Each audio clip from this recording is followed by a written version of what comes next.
Mr.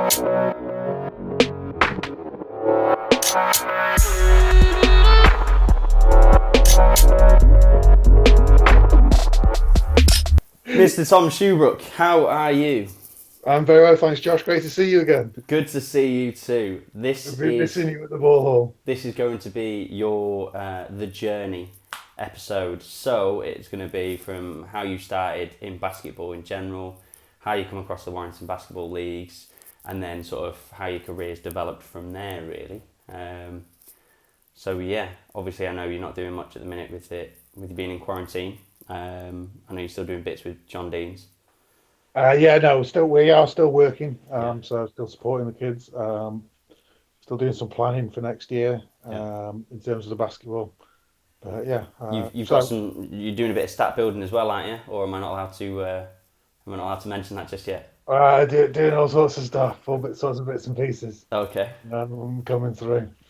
So we're good. trying to match what you're doing on the social media because we know that you're setting the pace, Setting although still setting the behind the bar net real ball. high. I know Bridgewater Jets are. They've been posting quite a bit recently. I think Yeah, they're very good at fundraising. they are. Yeah, they are. They've posted a few bits on trying to get the funds in. But go ahead, tell us where it all started for you, Tom. So I started playing in high school. So I was at Weaverham High School. Mr. Goodall, that anyone that's been to Weaverham in the last 20 odd years will be aware of. Mm-hmm. Johnny Goodall. Uh, he introduced basketball to us. We put in a team. Not very good. So I'm quite tall, quite athletic at the time. Not very skillful. Wasn't very skillful for quite a long time, but really enjoyed it. Loved it playing. Yeah, So got really into it. Um, there was a kid in the year below, Andre Travis, who was very talented. So he played for the Manchester Giants Academy. Great scorer, really skillful, good guy. And he played. My next door neighbour, who was in the year below that, started playing. And he was another kid that was very talented, a really good scorer, yeah, shot the ball really well. Stu Brazendale, his name is. And he was another very good player. Didn't really have many opportunities to progress outside of school with the way things were at the time. So we started playing. We played some school games. I remember we went to Helsby and got absolutely destroyed by about 70, 80 points. yeah, It was our first game as a school. We rocked up and we thought we'd do okay, and we just got absolutely battered by one of the best teams in the country mm-hmm. at the time. So it wasn't really skillful. We were effective, but we just loved playing and we really liked it. And Mr. Goodall used to open up the school sports hall in the morning, so I'd walk 20 minutes from my house, go into school an hour before, play for an hour, have a shower, then go about the rest of the day like studying and things. Yeah, So really enjoyed playing basketball. Went on to college to John Dean's. Again, they didn't really have a team there, but we sort of helped start a team. There was another very talented player there, Paul Bayliss, who played for the Manchester Giants Academy as well. And again, very tough player. Mid-range jump shot was really good, skillful going to the basket. Really good player, but much more skillful than me. yeah, But he invited us down to play at Edgerton Canute is now. It was Knutsford basketball. So we went down to Knutsford and trained with their men's team and played with their men's team with Dave Price. First opportunity to kind of get a little bit of coaching yeah, and play a little bit. I then went to university, played a little bit there socially, but kind of stopped playing. Then when I came back, um, decided to start playing again.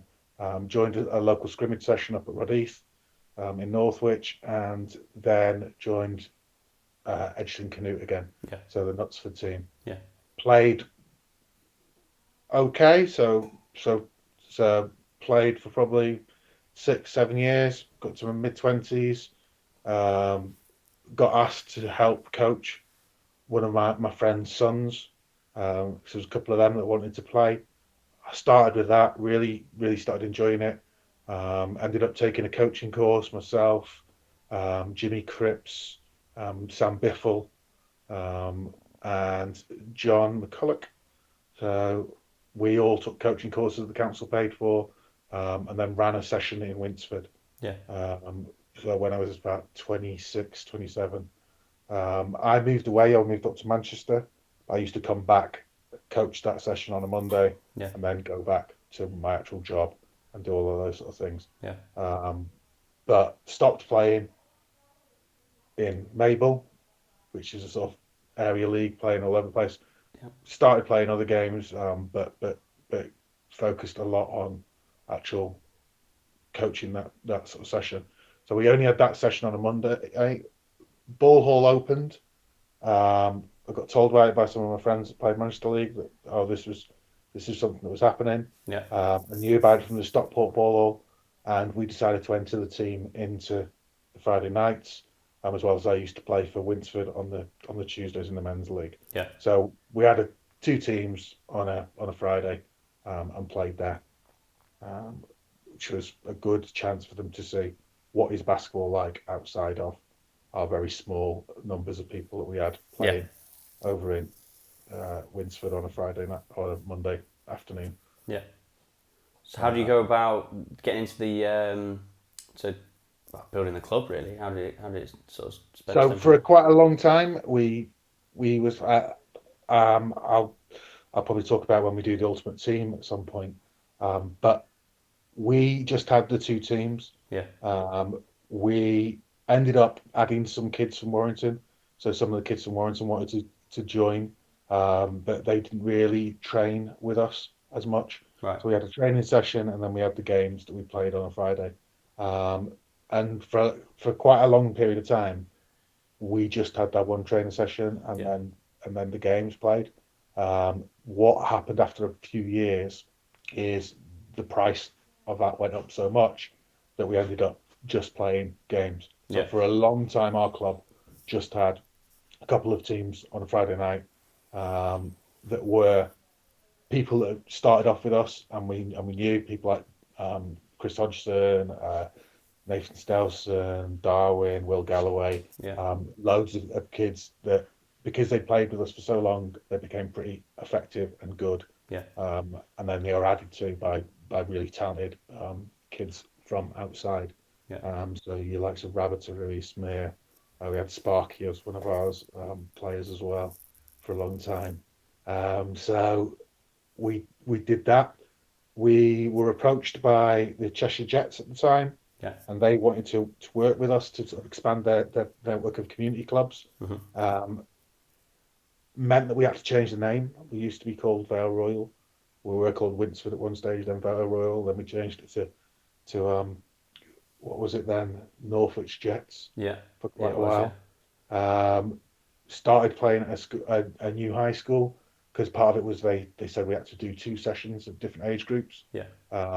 So we started training on there. They were supposed to do a lot of the advertising for us, get a lot of players in. How did So that they're come going to. about? That connection. They looked at the teams that were currently around, Yeah. and they spoke to nearly all of us, and were like, "We'd like you to join this group." So what they did at that stage was they'd started up teams like Sankey with Colin Gearing, Yeah. Brilliant Bridgewater coach. Jets, Hungary. which Steve Welsh now runs. Yeah. He used to be a community coach at. There was a couple more in Warrington as well, I think, and then there was others scattered, like Blake and Jets that Carl Bridges used to do. But there was one scattered across sort of the county, and their idea was they would go in to do school sessions, get all the kids excited about playing basketball, and then send them on to these Yeah. clubs. Yeah. So that they would then we'd all grow together, and then we'd become much bigger and more effective. Yeah. What happened is they didn't really do a lot of visits around um, our area, so we didn't tend to get a lot of extra kids in, Yeah. because I was still based in Manchester at the time. Yeah. I didn't really do much promotion for it. We didn't really have the social media that we've got nowadays. We didn't really have those other avenues for advertising, for getting more people in. So the numbers that we had coming in didn't really cover the outgoings of what was quite an expensive court. Yeah. And that kind of hurt us in terms of financially. Yeah. We struggled to run a training session at that sort of level, and ended up having to kill that, and just again focus on the teams that were playing on the Friday nights. Yeah. Um, when I moved back, so I ended up moving back to Northwich area. Yeah. I'm working for Basketball England for a while. And one of the things that I did then was we started another session at a cheaper venue at Rudheath. Yeah. And we had a men's session, which was very popular. We had a junior session before it, which was kind of paid for by the men's session, really. Yeah. And that built the club up again. But again, while I was working for Basketball England, in terms of conflicts of interests and where should you be putting your time, I didn't spend a lot of time on the club. I spent more time on trying to encourage other clubs and teams to operate in a bit more of a sustainable fashion, and to kind of hit the targets that Sport England are looking for, to give funding, which is mainly around participation and new players and getting people who are inactive active, as opposed to kind of a lot of clubs want, will you pay for our 10 players to play at the highest possible level? Yeah. We're not really interested in that. No. So they're not going to give you money for that. So it's one of those. And the other thing I think you'll find I think especially in basketball, as you get to higher levels, is a lot of the clubs aren't willing to work with each other. No. Especially when you get to National League. Yeah. Because there's that rivalry between them, and they don't see, actually, if we all grow, then that grows the sport. So the better each individual club does, the better the sport does, and the better, it's a virtuous circle. Yeah. Which I think the current crop of ball hall clubs are better at. Yeah. Than some of the others have been.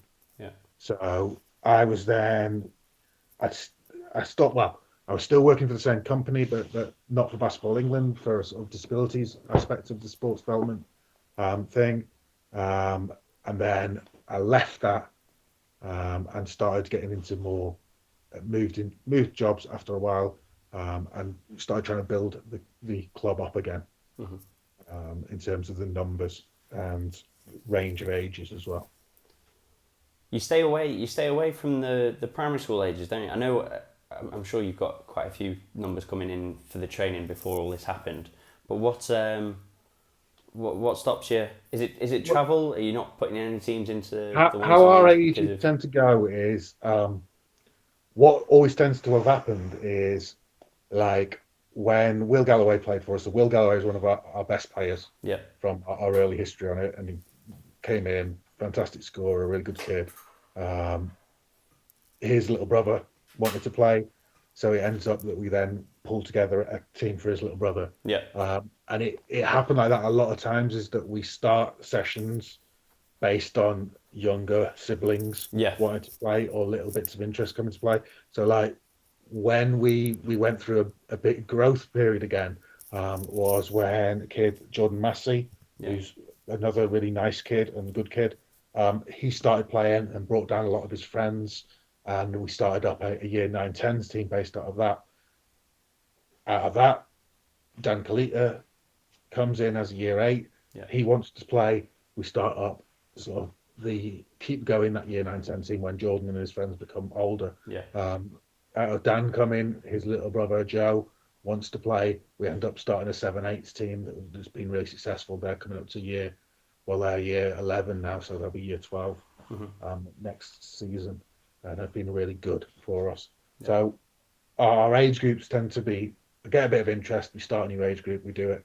The reason we don't put primary school kids into the ball hall league is, I've tried it before. It's a long journey. From Northwich, it's kind of 30 minutes to get over to the centre. It's a bit hard then to encourage parents to go, especially when it's. I think we always can get players. I don't. In terms of, I've looked at it. There was a thing I did when I was working for Basketball England, where I watched probably about 10, 15 games of the Year 5, 6, 2 league at the ball all the time Yeah. and did a sort of charting exercise of how often do these players touch the ball Right. Yeah. and then how often do they shoot the ball. And what I was finding off looking at that is I'm looking at the chart and there's certain players like the top two or three Yeah. are touching the ball lots and lots and lots of times. They're making lots of decisions. They're getting lots of shots. Um, the ones down from like three, like four onwards, they might not be touching it very much. There might be kids that have touched the ball once, Yeah. twice, three times in 40 minutes. Yeah. For me, that's not conducive for them to develop as players. Mm. And I think if you've driven 30 minutes, you're playing a game, you run around, you run up and down, you touch the ball three times, you drive 30 minutes back home. Yeah. Well, that's 2 hours to touch the ball three times. Yeah. And you're not playing basketball, you're doing cardio. Yeah. You're just running up and down. Yeah. So I don't really agree with that. I look at the Canadian models, some of the models smaller in team. terms like people like Brian McCormick, and I think small-sided games are Yeah. much more valuable for kids at that age. It's So proven as well, isn't it? It is proven. yeah, it's I look at some of the games in that, and I'm like, and I think some of the coaches they're very excited and interested about winning games, Yeah. and I don't know if that's really like obviously you don't want to be into a situation where people are like, oh, I don't care about wins and losses at all. We're competitive as human beings. We're Yeah. competitive. We play a game. The whole point of a game is winning or losing. Yeah. That's why you're keeping the score in it. But for that age group, that's not actually the thing that's best for them. So kids are competitive enough anyway. If the adult is also going to be get really, I'm hyped. I get a lot of my self value from winning or losing. I'm kind of a are you well? Yeah. and B is what are you trying to do there? What's the Yeah. point of it? Um, I remember there's two bits about this that go back to when I was started off coaching. Is I firstly when my teams at the beginning we weren't very successful Yeah. because we were young. We were younger than most of the other teams, and we haven't played. Yeah. So you move into a league where people have played and they're older and they're going to be better. And we played a team. It was two bits back. Yeah, we played a team that was the best team in the league. So it was Sutton. They were called at the time. Mm-hmm. They became St. various Helens. different things, Yeah. and then they become St. Helens, where Dominic's taken over and done a really, really good job with them Yeah. since. Um, and they were a couple of years older than my guys. I had a lot of year 10s playing up, and then a couple of under 17s or 18s, I think it was at the time. Yeah. And we played them, and they full court pressed us, and they were about 20 points up after 5 minutes. Yeah. And they carried on full court pressing. They carried on, and they were pushing the kids, and they were talking trash, and they ended up. One of the time, one of my kids was pushed out of bounds, and this is a kid just started playing the game, push him out of bounds, and this kid who's 16, 17 swears at him, he's talking all this, and my kid ended up crying. And he's very upset by it. And we were talking about it afterwards, and I said to him, this team are 3 years older than you. Yeah. They've been playing for a long time. When we get to the stage where we're this same age compared to everybody else, you guys will be more talented, will be better. Yeah. They're only capable of doing what they're doing as sort of physically, because of physical maturation. Yeah. And we will be classier in how we go about things. Yeah. So we'll carry ourselves in a way that I expect you to carry yourself. So I it's slightly hypocritical in a way, because when I play games, I do talk trash. Yeah. I will talk to people and get in their heads a little bit. Yeah. Especially if it's someone that I know and I know how to push their buttons a bit. Yeah. But I don't do it in a manner in that if we're up 40 points. Yeah, you don't need to be, do you? You don't need to be. There's a certain sort of way you need to approach yourself. Exactly. So I think that's one of the things is how you handle yourself as a person. I think the other bit of that is that team went from being talented but not competitive. Mm-hmm. So at the end of that season, we added two players who were the best two players in the league. Yeah. And I gave the kids a choice. I spoke to our kids and said, I've been asked. So I was approached by these two players. They were like, a lot of our team's getting too old. So we won't have a team next season.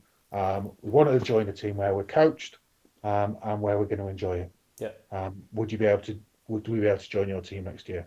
And I didn't really know the kids because I'd only been in the league for a few months, but I liked the way that they played and I liked the way that they handled themselves on the court.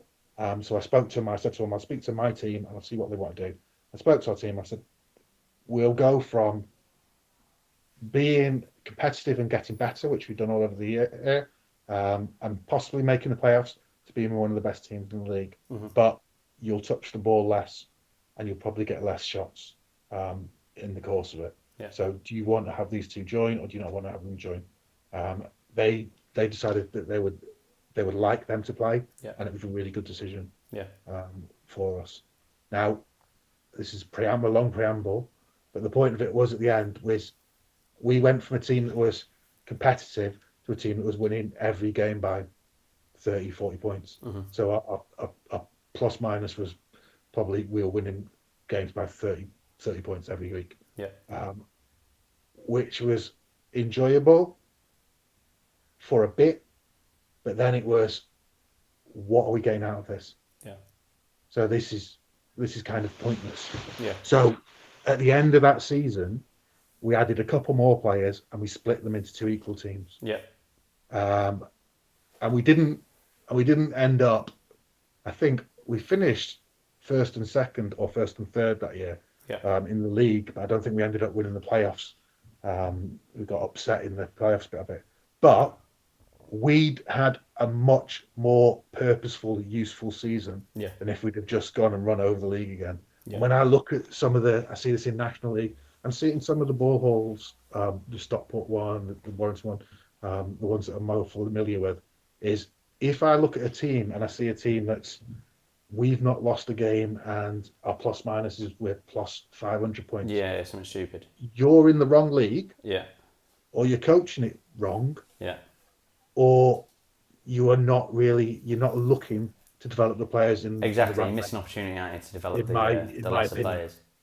Now they might have a reason for doing that, but I don't see it. Yeah. I don't see it. I don't see it under 18s. I definitely don't see it anything younger. No. So as a long preamble to why we don't put it in is we're going to be starting once we get back. We're planning on starting our own 3-on-3 league on smaller baskets, smaller courts, where we'll be manipulating the teams so there should be quite close games every single week, and they'll play a series of close games. Yeah. Because I think at that age group, that is much, much more important than playing full court games 5-on-5. Yeah. I think touches, shots, opportunity to score, close games, they're kind of my priority for that age group for the kids. So that would be my reasoning behind it. Okay, so skip forward. You go on to your touching on the National League. I know you were coaching with Steve, weren't you, Steve Welsh? Yeah. So when I started working for Basketball England, one of the things that was agreed to kind of join that time in that role is that I would start coaching National League with the Cheshire Jets Junior National League program, and I think the idea from the person that offered me that was because he knew I had quite close relationships with a lot of the talented kids from the rival National League team. Yeah. So Jamal and Connor and those sort of kids. Yeah. He thought I would attempt to get them over and build a team like that. Yeah. In this league. Now, I hadn't been involved in National League before. Mm-hmm. I'd watched a lot of games. I've got a lot of friends that had coached National League, but I hadn't been involved. But I was looking at it, and we were in the Northwest Conference, and those kids were playing in the Premier North, so they were playing in the top level. Yeah. And I looked at it and I was like, yeah, that's where they should be playing. That's the right level for them. This is not the right level for them. Yeah. So I didn't speak to them. They didn't get them. I ended up getting a kind of a bunch of kids I hadn't ever played before in Right. terms of National League. So a lot of the ball hall kids Yeah. from Warrington hadn't played National League. We went into National League in that route, Yeah. and we got beat quite heavily at the beginning, but we did improve over the course of the year. So over the course of the year, we went from I think one of the ones that was always memorable in terms of it is like Barrow, we lost by 40 or 50 at theirs. And then we ended up beating them by 10, 15 when we played them. Yeah. So we improved as a team over the course of it. And it was quite an interesting experience, a good experience for me. I then started helping coach the next season. They wanted me to coach again, but I didn't want to coach a head coach again. I wanted to concentrate a little bit more on the club. Yeah. But I agreed to coach, assistant coach with Steve Welsh. So Steve is a good guy, had a very, very talented team that year. So I had a team that was, they had a core of players that'd come over from Liverpool. Alex Roberts, who's playing for the Leicester Riders now, and probably the most talented player that we coached day in, day out. He's, Josh and Connor maybe better, but didn't really work with them to the same level. Yeah. Had Ifiani, Jackson, Kieran Howell, who's becoming a really good coach at Worcester. Jacob Lloyd, that you'll know from the Ball Hall. Yeah. He's very good. Ryan Ford, who went on to play at Myerscough and is now a DJ in Chester and doing really well, doing these lockdown radio things Yeah. every Saturday. Joe Parkinson, a very good scorer from Liverpool, was with us at the beginning of the year. Adam Askey, when he wasn't injured, he did a good job with us. A kid called Lewis from Manchester, and then Joe Cummins and Max Jones were playing up, and Sam Wilson. Yeah. So really talented team. We ended up finishing second in the North, behind Magic, but we beat Magic. Which lost on the head-to-head. Yeah. And then we got upset in the playoffs by a team from Ipswich who ended up in the final fours. So really, that was good and enjoyable, and the quality of the team was really, really good. So I did enjoy that, but I ended up again at the end of that season. A lot of those players moved on to various academies around the country. They were under 16s, and I decided to not be involved in National League. Yeah. So watched National League since, watched quite a lot of games every year. Not really been tempted to get back into coaching of it. I don't know if the level of it is consistently as high as it was during that time. Yeah. I'd say I think it's a good step for kids to go down. I think the thing that we need to be careful about is, are the kids that are playing the right kids, and are they receiving enough extra? So I think it should be a big jump up. Yeah. Which is a conversation I have with Steve and with some of the other people I know that are involved in the National League. Yeah. Year to year is you should be getting a significantly better experience if you're at National League than you are in a local league club. Yeah. I don't know if that's always the case. It's not, is it? So this is a question I've been asking quite a bit. Is really sort of what are your views on basketball? And for you, I know obviously you've been involved with them and done some development work with them back in a time where the teams were a lot fewer and far between. Now, obviously, there's National League teams galore, right, isn't there? But what do you think besides just that, just as a whole? What do you think of England basketball now? There's lots of really good people at Basketball England now. Again, I took Steve down to a talent day that they did in the last half term. Yeah. Before this all happened, so it was down at Loughborough University. Was that the Aspire stuff? Yeah, it was an Inspire Talent Conference. Yeah. It was really interesting. We're speaking to the chief executive officer of Basketball England. Um, gave a presentation from him. Some of the talent coaches, some of the England coaches were there, gave presentations, and it was really interesting stuff. I think the problem that Basketball England has is they are unwilling to say no. Hmm. So if I look very locally, I think there's two teams, Cheshire Wire and Cheshire Phoenix, both really good National League teams, lots of really good people involved in it, really good setup.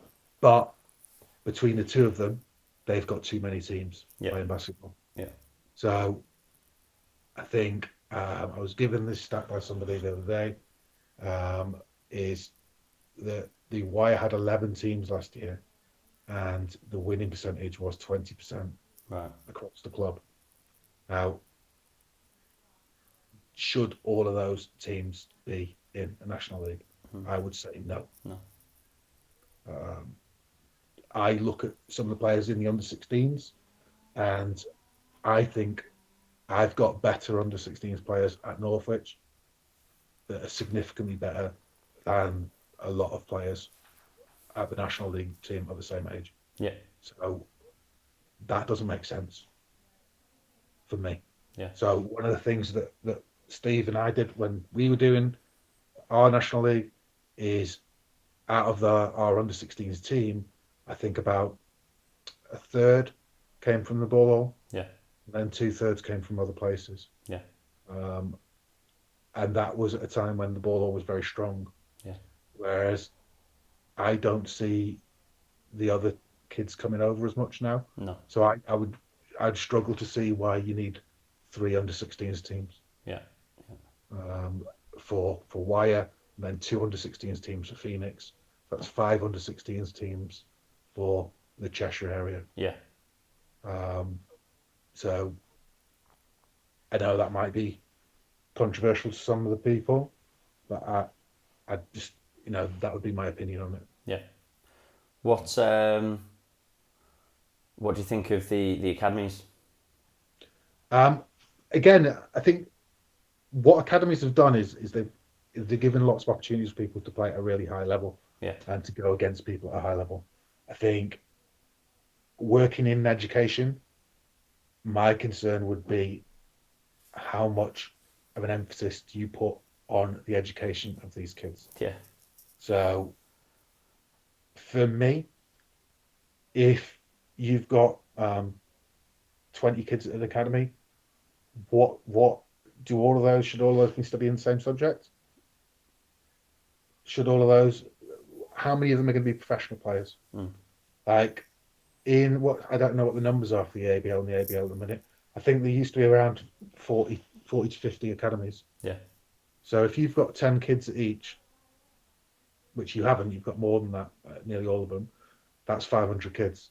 How many of 500 kids each year are going to be professionals? Yeah. A vanishingly small number. So how many of them are going to go to the States? Again, it's going to be a small number. Mm. So what are you doing academically to set them up to do well for Yeah. the next stage? Like I've had some, I wouldn't say pressure, but I've been asked a few times by our head of PE at college, oh, should we call ourselves an academy for it? Because we'll play lots of teams that aren't very good. They're called an academy. Mm. And I push back against that. I don't really think we should, because we're one of the top 5 colleges in the country academically in terms of improving kids' results from GCSEs to A levels. And our focus is on, we want you to get out of here with the very best possible qualifications that you're capable of. Yeah. And I'm not about really selling the kids a fake idea Yeah. of what's going on. I don't think all academies do that. I think if you look at what Dominic's doing at Carmel, there's a combination of a really good school, so a really good college, with somebody that's really, really driven and focused about achieving well in terms of their basketball. Yeah. Up there. But there's not 50 good schools Yeah. in the country. Yeah. So ABL and EABL, really good as ideas, but I don't know. I'm a little bit skeptical. And I think I'd look at how many of them, if you look at the Ofsted of those places, Yeah. are outstanding. Yeah. How many of them are getting good results? How many of them are oversubscribed for people? And how many of them are they're seeing these people as you're a sort of sack of money? Yeah. So you're X amount of funding. Yeah. Yeah. So one of the things I always say to, or I always say, I've only been doing it for a couple of years, but one of the things I say to the kids at our college when they get to it for the basketball is our priority is you doing really well Yeah. educationally. I don't think any of you are going to be professional basketball players, but I'd be really happy for you to prove me wrong. Yeah. And we offer them chances. Um, I'll open up the gym every morning at 7 o'clock, and it's open till 8:30 every day, so people can work out, they can get better, Yeah. work with them. We'll do training. We have a good number of games, and we'll try and arrange friendly games against some of these. But I think we need to be realistic is that for most kids, doing really well on their academics will open up more doors and they can still do basketball Yeah. at a high level. What they're doing at college combined with the club Yeah. should be at a high level. Yeah. I think moving away, if you're not one of the top guys, you moving away and spending extra amount of money to go to it makes, I don't think it makes a lot of sense. No. But No. Agreed. it's parents and kids' decision at the end of the day, really, isn't it? Yeah. So starting your career from scratch, or even just for those that are at the beginning of their sort of coaching and club journeys, what advice would you give, or what would you change, that sort of thing? Um, I think it's difficult. Each individual. It's difficult to see what the path is going to be for them. I think I know. Speaking to Dominic again about when he started his coaching career. Yeah. So he was someone that was really passionate and really wanted to do well. And he went and got himself some really good mentors. So John Alston was somebody that he worked with a lot. He went over to Manchester Magic and worked with those guys as well, and did his own stuff alongside it as he was going up. So I think that's a good route. I do think I would, if I was saying in hindsight, if I was at this current, I think at the time when I started, Yeah. there weren't as many clubs that were structured coaching, Yeah. and it was a bit more of a closed circle. They wouldn't really let you in. Yeah. If I was starting now, I would try and get involved in probably one of the successful clubs around. So, and then learn as much as I could, attend sort of stuff like the Aspire days, the RPC days, go and speak to as many coaches as I could speak to, and Yeah. try and build a bit more of a network of coaches and people that were willing to work with me Yeah. to improve. I think nowadays there's so much more stuff online as well in terms of coaching clinics and things. Yeah. You can improve yourself a lot, even during this sort of current time, by watching people around the world and engaging with people around the world. Yeah. But yeah, I would probably, when I started coaching, it was very much in response to there was nothing in Northwich, so there was no basketball in Northwich. Yeah. There was no basketball in Winterford. There was no basketball in the sort of Mid Cheshire area outside of schools.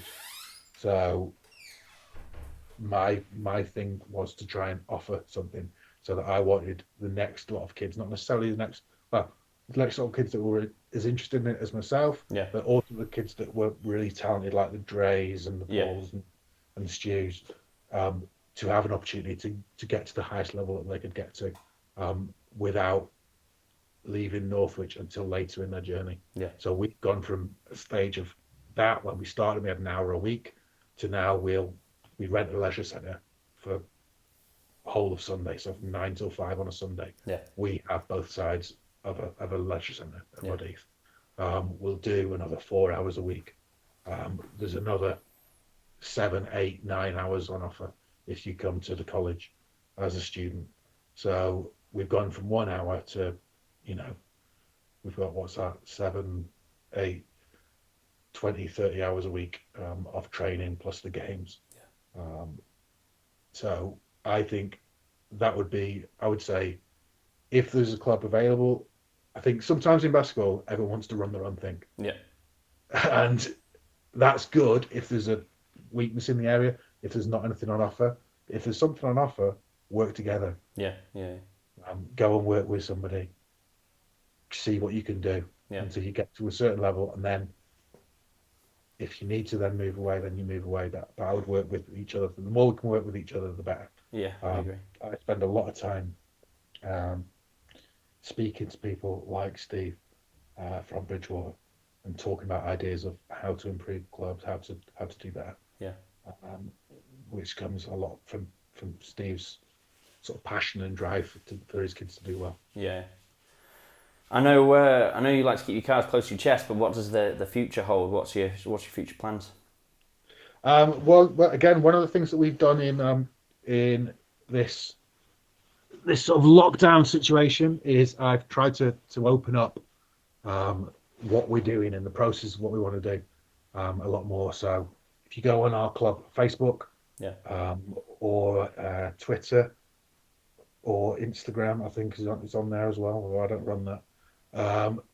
There is a link to our Trello. So there's a link to a planning document which has got all of the ideas that we might possibly do in the future. Yeah. And I've kind of left that open to try and get more volunteers in, to try and get more people involved. Yeah. But also, I'm perfectly happy for people from other clubs to come on and have a look and see, oh, what are they doing? Yeah. And might be to steal ideas for their own club. Don't Yeah. mind that. Might be to offer suggestions on this or ways that we could work together to do that. Yeah. Because I think one of the weaknesses we have is we need to sort of steal ideas from each other. Yeah. More. Of course. As I say, I speak to Steve.